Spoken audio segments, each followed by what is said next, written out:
Vamos, pessoal, para mais um bloco do nosso módulo de locações. No bloco anterior, nós conversamos sobre a cláusula de vigência, sobre a importância dessa cláusula para os locatários, principalmente nas locações não residenciais, que são as locações popularmente conhecidas como locações comerciais, sobre a eficácia dessa cláusula e a oponibilidade dessa cláusula a terceiro adquirente do imóvel, né? Então, agora, e não menos importante, nós vamos conversar sobre os deveres e os direitos de locador e locatário.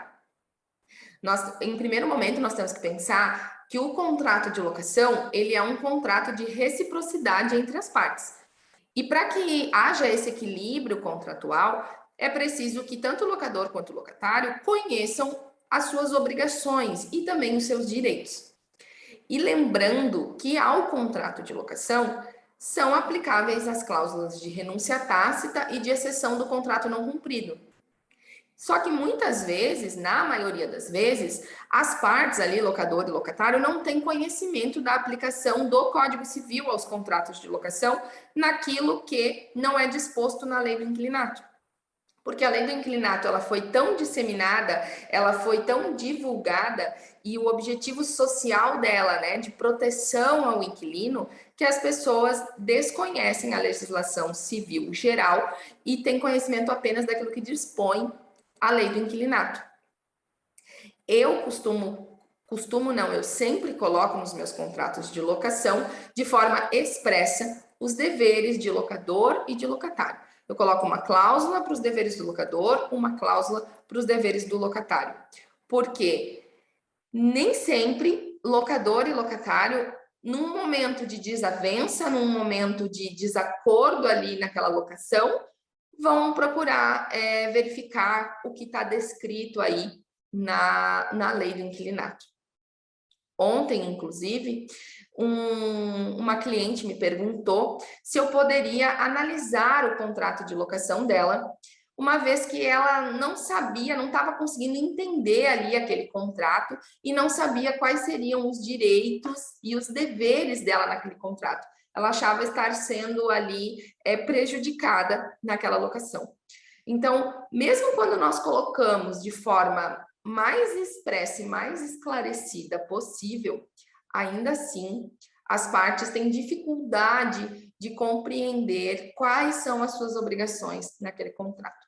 E eu sempre friso que o contrato não é as palavras rebuscadas, o juridiquês, né, o juridiquês, que vai tornar aquele contrato um bom contrato, mas sim a clareza daquele contrato, o contrato estar de acordo com a vontade das partes e com a lei.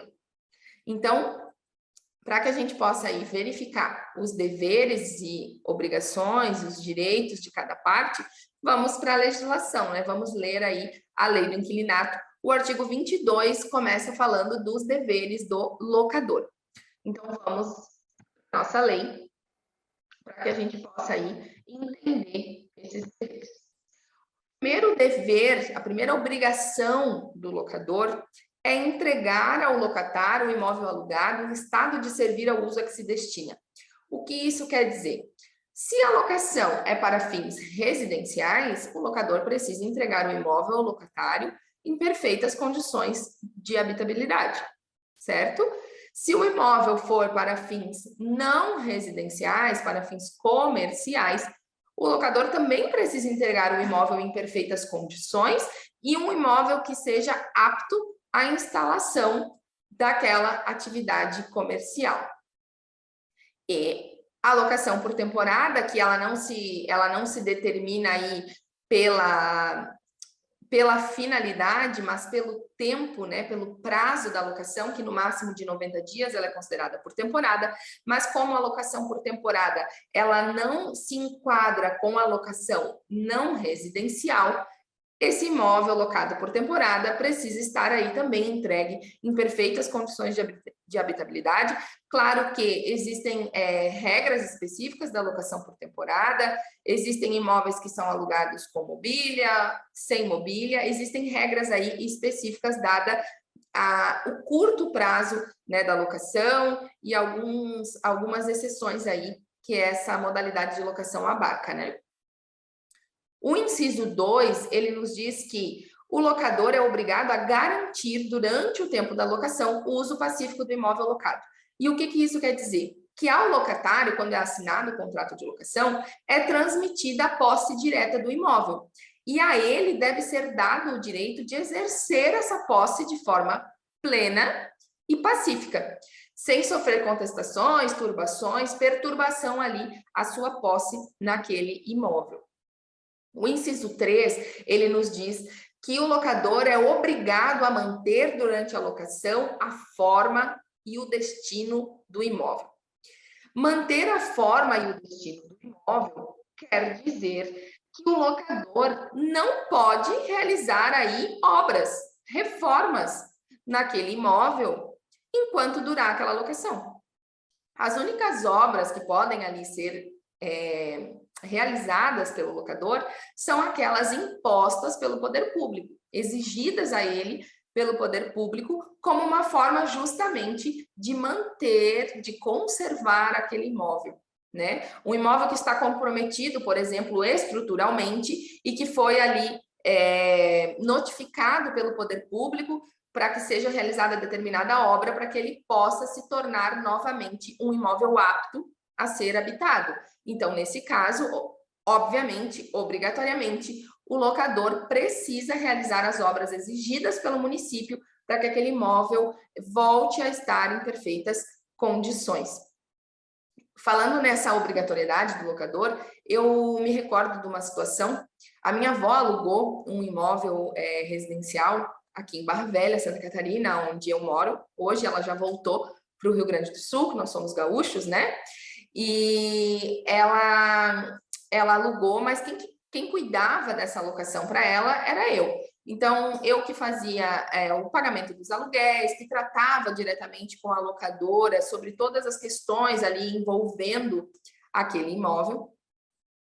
E um dia, a locadora mandou um WhatsApp para mim, dizendo que a partir da semana seguinte iniciariam obras no imóvel, no terreno, no quintal, né, do imóvel, porque o quintal era muito grande, né? O terreno ali daquela casa era muito grande, realmente. E ela falou que ela iria começar obras na semana seguinte para construir ali um anexo, um chalé no imóvel, porque quando ela viesse nos finais de semana para a cidade, ela ficaria ali. Então, o que ela estava fazendo, né? Ela estava querendo manter ali a posse direta dela sobre o imóvel, realizar obras e ainda queria todos os finais de semana vir para o imóvel. Então, isso também fere a intimidade, né, do locatário. E, obviamente, que eu falei para ela que ela não poderia realizar aquela obra, que ela teria que aguardar, esperar ali, aguardar o término da locação, e aí sim ela faria o que ela quisesse naquele imóvel. Isso se a locação não fosse prorrogada, né? Eu até entendo que, caso o locatário concorde com essa obra, com essa alteração, mas isso deve ser consignado de forma expressa e anexa ao contrato de locação, não haveria um problema. Mas, no caso dela, ela simplesmente notificou e comunicou que ela iria realizar aquelas obras. Mas aí eu expliquei, né, para ela a situação de que ela não poderia fazer isso, que ela não poderia realizar aquela obra, porque ela tinha a obrigação de manter ali a forma, a destinação do imóvel, e aí tudo foi resolvido, né? Vamos para o próximo inciso do artigo 26. O inciso 4 diz que o locador é obrigado a responder por vícios e defeitos anteriores à locação. Essa obrigação do locador é muito pertinente nós comentarmos e frisarmos, porque ao locador não é dado o direito de dizer que ele também desconhecia esse vício, que ele também desconhecia que existia esse defeito no imóvel. Ele tem a obrigação de reparar esses vícios ou defeitos anteriores à locação. Até mesmo porque não foram ocasionados pelo locatário. Apenas o que for ocasionado por locatário, seus dependentes e familiares ou visitantes, é que pode a ele ser imputado o dever de reparar esses defeitos. Claro que nada impede que o locatário receba ali a posse do imóvel, que se configura com a entrega das chaves, nada impede que o locatário receba a posse do imóvel com defeitos aparentes, com danos, com vícios, mas isso precisa estar expressamente aceito pelo locatário no contrato e principalmente é imprescindível que se realize, como nós já conversamos em bloco anterior, o termo de vistoria inicial, para que ao final da locação e até mesmo nas vistorias periódicas que ocorrerem no imóvel, seja possível aí fazer a comparação da situação do imóvel e seja possível acompanhar como é que o locatário está cuidando daquele imóvel, está conservando aquele imóvel, porque o locatário deve cuidar do imóvel como se seu fosse. Né? Então, por isso a importância do termo de vistoria, né? Da vistoria inicial e da vistoria final. O inciso 5 fala da obrigatoriedade do locador fornecer ao locatário, caso o locatário solicite, a descrição minuciosa do estado do imóvel, quando da sua entrega, com expressa referência aos eventuais defeitos existentes.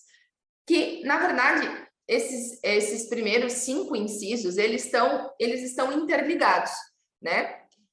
O locador ele tem a obrigação de entregar o imóvel para a finalidade dele, de garantir o uso pacífico ali daquele imóvel, de manter a forma, o destino, responder pelos vícios e entregar essa descrição minuciosa. Essa descrição minuciosa não deixa de ser uma vistoria inicial. Só que aqui o artigo deixa claro, caso o locatário solicite. Então, se o locatário não solicitar, o locador não vai entregar. Agora, o locador não pode se negar a entregar essa descrição minuciosa se o locatário exigir, porque daí o locatário pode entrar, né, com a medida, ingressar com a medida judicial cabível a resguardar aí os seus direitos. Por isso, eu oriento que sempre seja realizada essa descrição minuciosa, esta vistoria inicial, porque senão, como será comprovado que existia algum dano, algum defeito ali aparente no imóvel e que aquele dano, quando o imóvel foi entregue ao final da locação pelo locatário, não é um dano, uma avaria ali causada no imóvel pelo locatário, e sim uma situação prévia já à locação. Sem documentar essa situação do imóvel, não é possível provar, e aí se entra numa discussão, aí é necessário prova pericial, todo um aparato de provas, fora todo o incômodo, todo o dissabor ali da discussão, né? Toda aquela situação que vai gerar entre locador e locatário, porque vai ser a palavra de um contra a palavra do outro.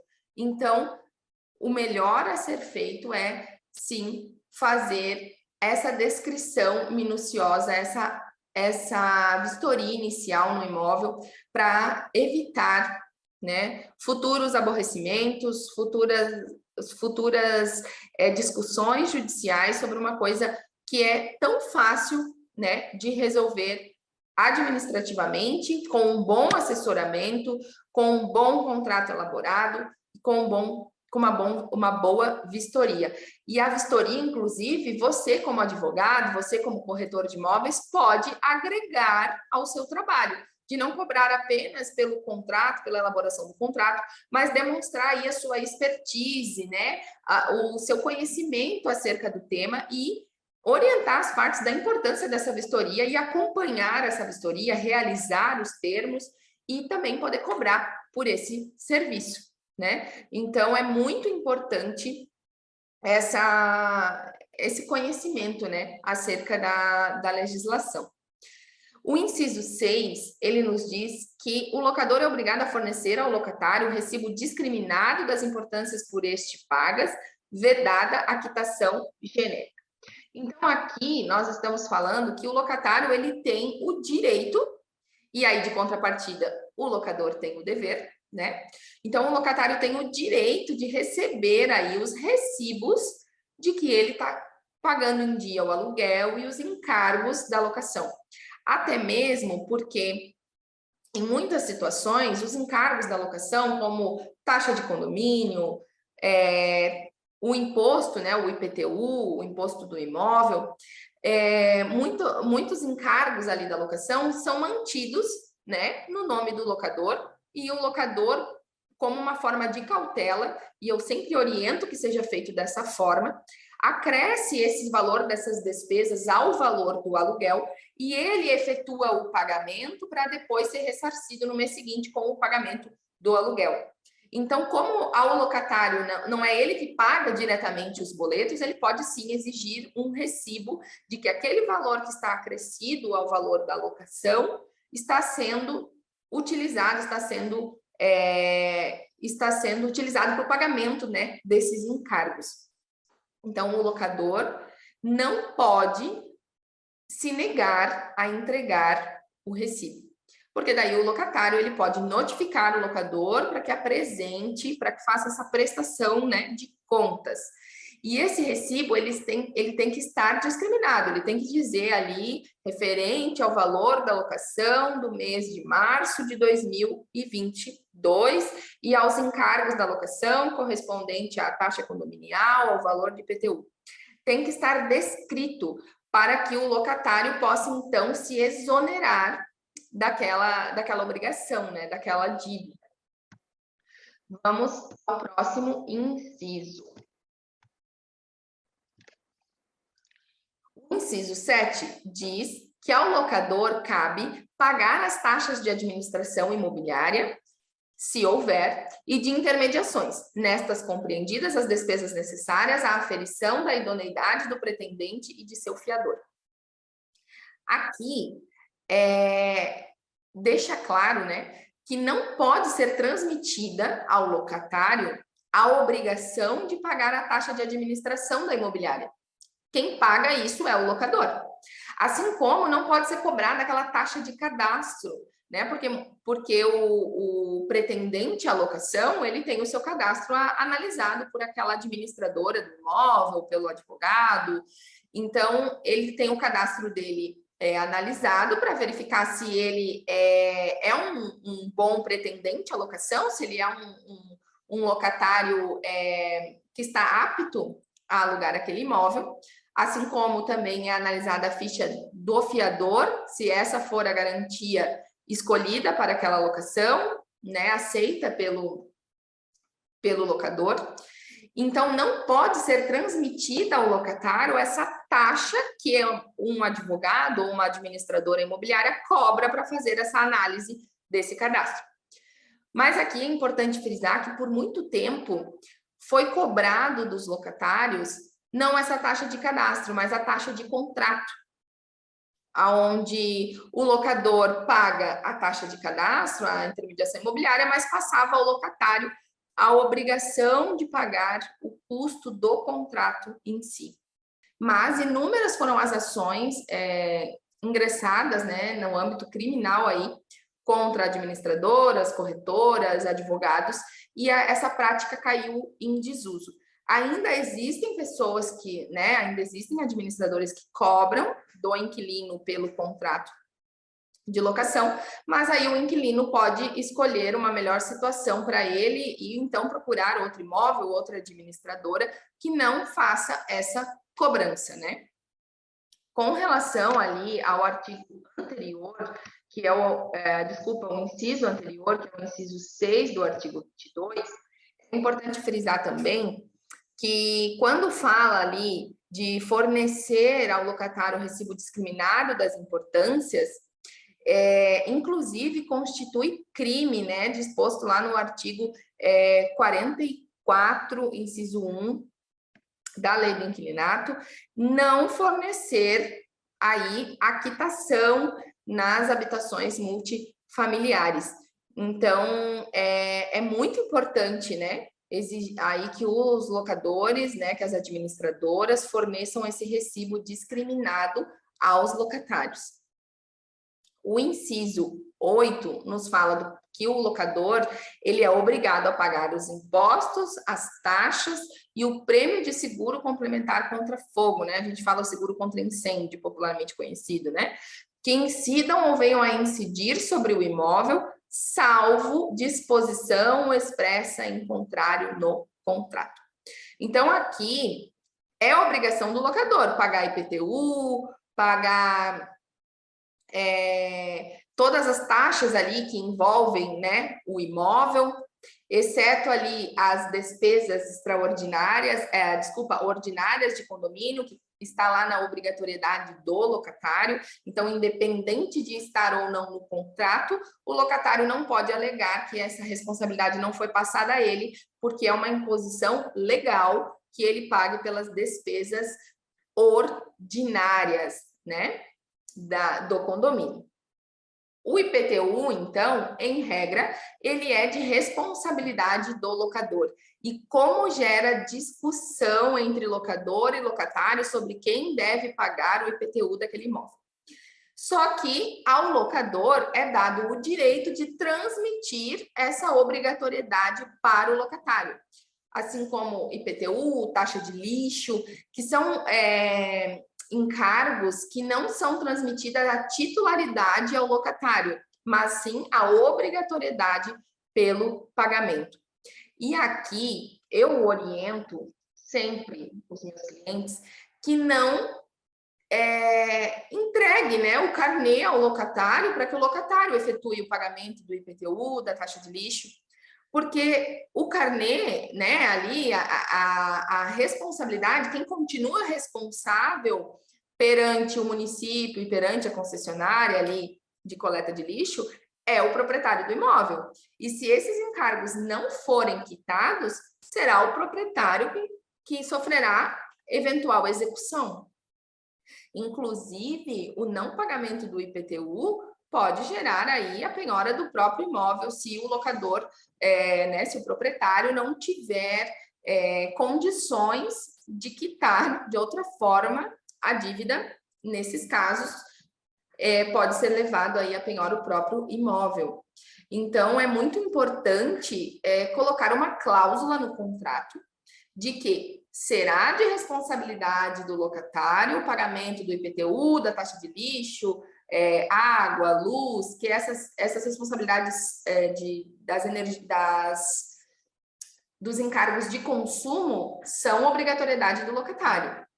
Mas essas taxas adicionais, o imposto, é obrigação do locador que ele pode transmitir ao locatário. Então, colocar na cláusula que o locatário ficará responsável por esses encargos, mas que o locador efetuará o pagamento e será ressarcido pelo locatário no mês seguinte ao vencimento desses encargos, com o valor acrescido ao valor do aluguel.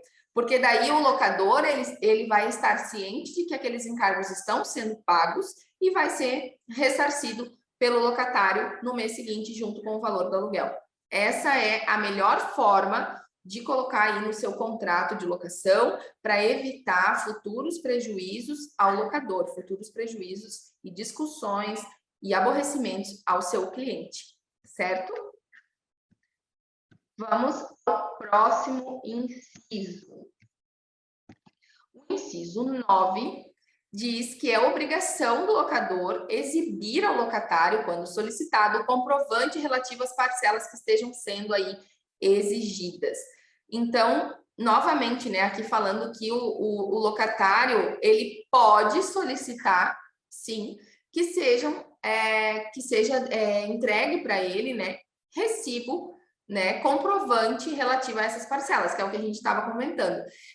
Por exemplo, IPTU, taxa de lixo que o locador está pagando, está sendo ressarcido pelo locatário, o locatário não fica ali com o comprovante do pagamento, porque não é ele diretamente quem paga, ele tem a obrigatoriedade de ressarcir o locador.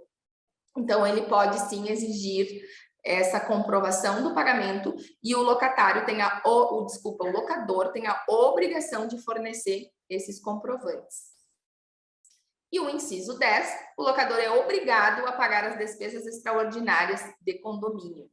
Então, vocês verificam ali que as despesas extraordinárias de condomínio não têm, após essas despesas, aquela menção de que salvo disposição expressa em contrário.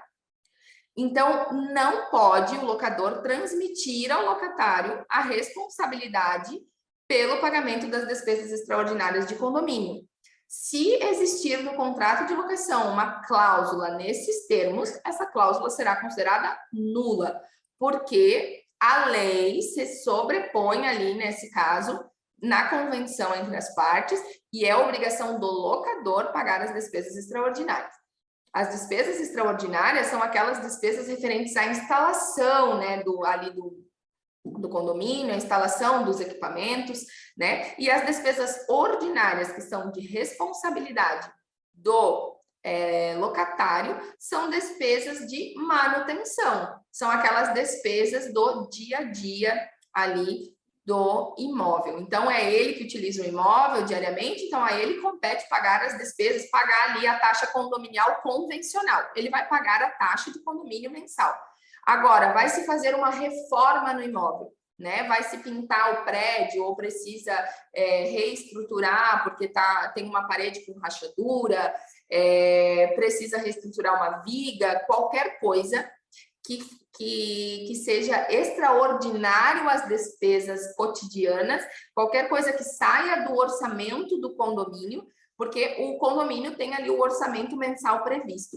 As despesas não previstas, as despesas extraordinárias, imprevisíveis, são de responsabilidade do locador. E as despesas previsíveis, orçamentadas, de manutenção, de responsabilidade do locatário. Não precisa existir uma cláusula contratual acerca disso, porque é uma imposição legal. Mas eu coloco nos contratos de locação como forma de evitar discussões e de evitar alegar que se desconhece aquilo que está escrito na lei. Apesar de que isso não é defesa, né? Alegar que desconhece a lei. Nós não podemos alegar que desconhecemos. A lei está ali, basta que a gente acesse ela, né? Então, vamos terminar por aqui esse bloco, onde falamos dos deveres do locador. E no próximo bloco, a gente volta falando dos deveres do locatário, certo? Fiquem aqui comigo.